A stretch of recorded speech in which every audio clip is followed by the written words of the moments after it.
As you know, throughout my presidency, I'm sure as a matter of convenience, I generally haven't paid a lot of attention to the polls. But since your question is directly related to the notion of a rejection of my worldview, last I checked,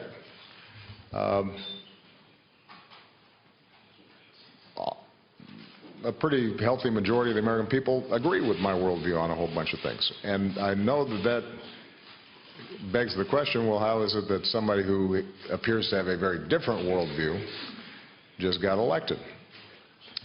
As I said, sometimes people just feel as if we want to try something to see if we can shake things up. And that, I suspect, was a significant phenomenon. I do believe, separate and apart from any particular election or movement, that we are going to have to guard against a rise in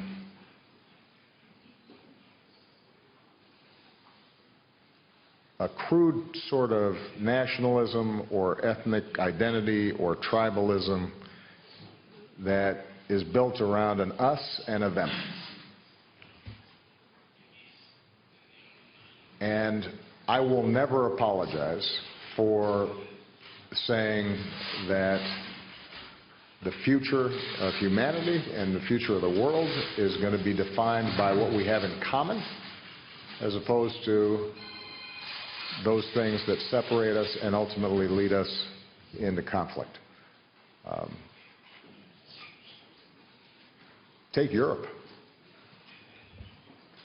We know what happens when Europeans start dividing themselves up and emphasizing their differences and seeing a competition between various countries in a zero-sum way.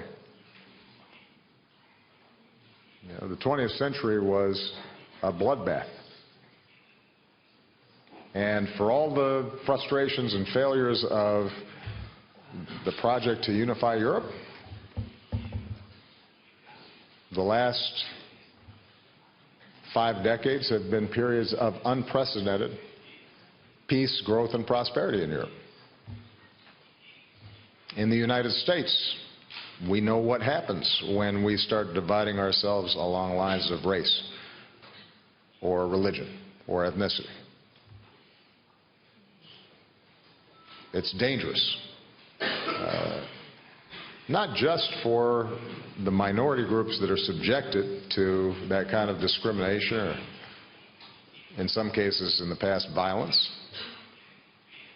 but because we then don't realize our potential as a country when we're preventing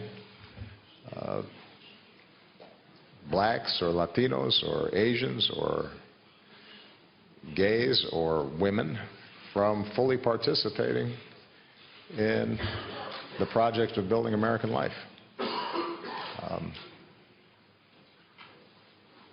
So my vision's right on that issue.